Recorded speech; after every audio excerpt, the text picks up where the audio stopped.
nó là trò lia thế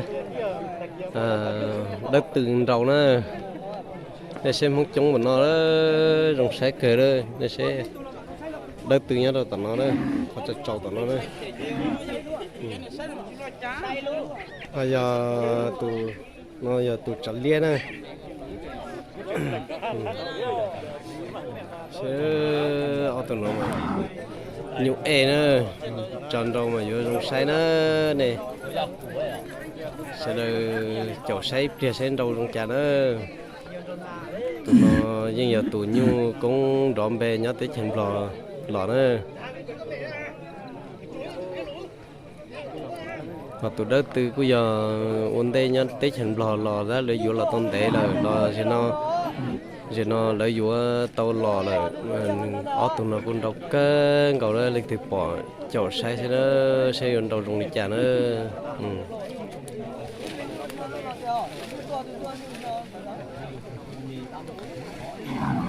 giờ nó ta tận xuống nhu giờ ta tận xuống nhu nữa còn lá tờ của tao ba chị ở tôi chịu nhung giờ ta tận xuống nhu trong đầu thì nó như con rồi nó sẽ tụt cung dùng cơn rồi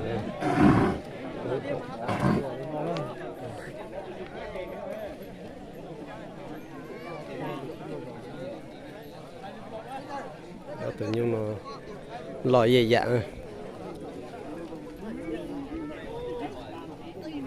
ta tận chúa đó chúa tụi nó sẽ tụi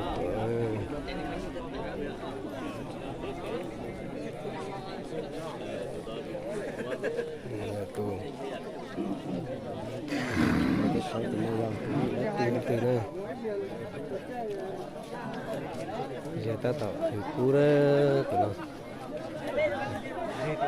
xe tụi nó tụi đấy tụi nó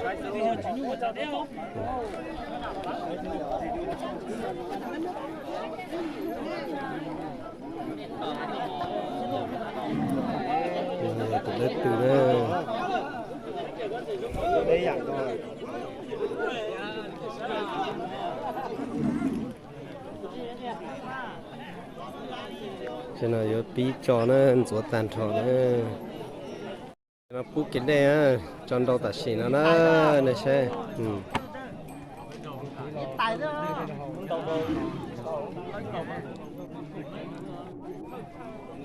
thì nó cho để học tàn trò sẽ tí cho nó này xe lút tiền rồi nè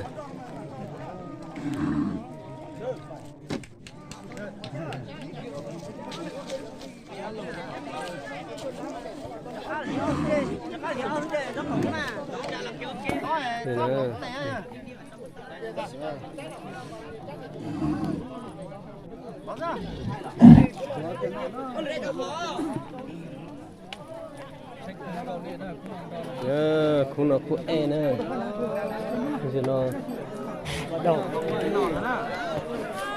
dán kiệt lon nó kiệt lon nữa bây giờ chúng tôi chúng ta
có liền.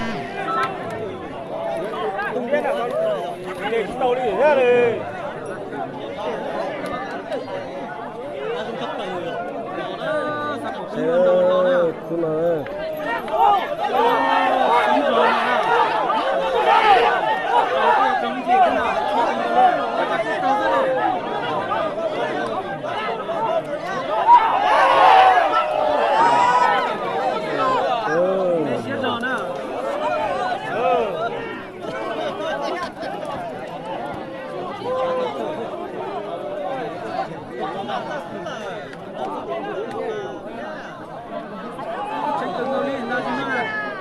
Chạy cần có đó.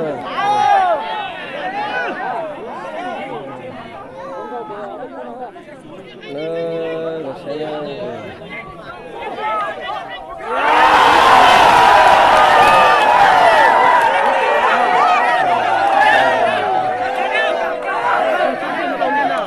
trên đầu sát cần có đó.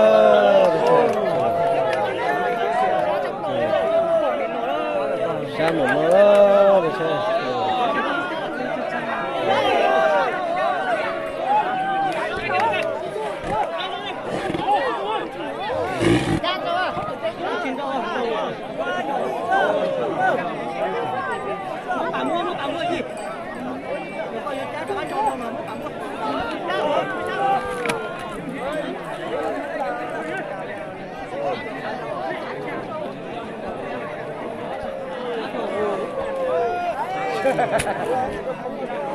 Tao làm mua là gì?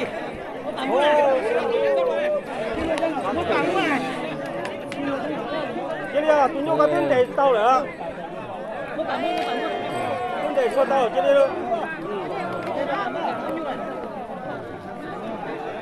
Đâu đi vào chứ?